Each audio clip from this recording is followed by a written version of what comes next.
অন্তর্বর্তী সরকার যেন ২০২৯ সাল পর্যন্ত ক্ষমতায় থাকতে পারে ডিপ স্টেট এমন একটা স্ট্র্যাটেজি সাজিয়ে দিয়েছিল বলে মন্তব্য করেছেন সাবেক উপদেষ্টা ও জাতীয় নাগরিক পার্টির মুখপাত্র আসিফ মাহমুদ সজীব ভুঁইয়া। তিনি বলেন, আমরা যখন সরকারের দায়িত্বে ছিলাম শুরুর দিকে আমাদেরকে বিভিন্ন শক্তিশালী ইনস্টিটিউট, যাদেরকে আসলে ডিপ স্টেট বলা হয়, তাদের কাছ থেকে আমাদের অফার করা হয়েছিল। বলা হয়েছিল শেখ হাসিনার যে মেয়াদ আছে ২০২৯ সাল পর্যন্ত, সেটি আপনারা শেষ করুন, আমরা আপনাদের সহযোগিতা করব। বৃহস্পতিবার বিকালে মহান স্বাধীনতা ও জাতীয় দিবস উপলক্ষে বাংলা মোটরে দলের অস্থায়ী কেন্দ্রীয় কার্যালয়ে আয়োজিত আলোচনা সভায় তিনি এসব কথা বলেন।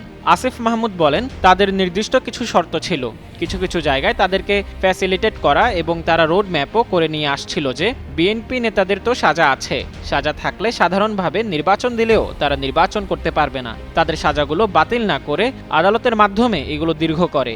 তারেক রহমানের নিজের নামে সাজা ছিল, তিনি যদি সাজাপ্রাপ্ত অবস্থায় থাকতেন নির্বাচন হলেও তিনি বাংলাদেশের নির্বাচনে অংশগ্রহণ করতে পারতেন না। তারা পুরো স্ট্র্যাটেজি আমাদেরকে সাজিয়ে দিয়েছিল কিভাবে তাদের সঙ্গে সমঝোতা করে ক্ষমতায় থাকা যায়, কিন্তু আমরা সেটাতে সায় দেইনি। তিনি আরও বলেন, আমরা সব সময় গণতন্ত্রকে সামনে রেখেছি এবং সেটার প্রতি কমিটমেন্ট সরকারের ছিল বলেই নির্বাচনটা হয়েছে। নির্বাচন যেন প্রশ্নবিদ্ধ না হয় সেজন্য নিজেরা আগ বাড়িয়ে পদত্যাগ করে চলে এসেছি।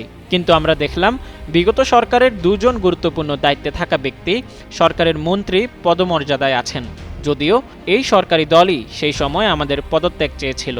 তখন নির্বাচনের লেভেল প্লেইং ফিল্ড তৈরির এক ধরনের যুক্তি দাঁড় করানো হয়েছিল, কিন্তু তারাই এখন একই কাজ করলো। আগে সরকারের গুরুত্বপূর্ণ দুজন দায়িত্বশীলকে তাদের সরকারের মন্ত্রী হিসেবে নিল।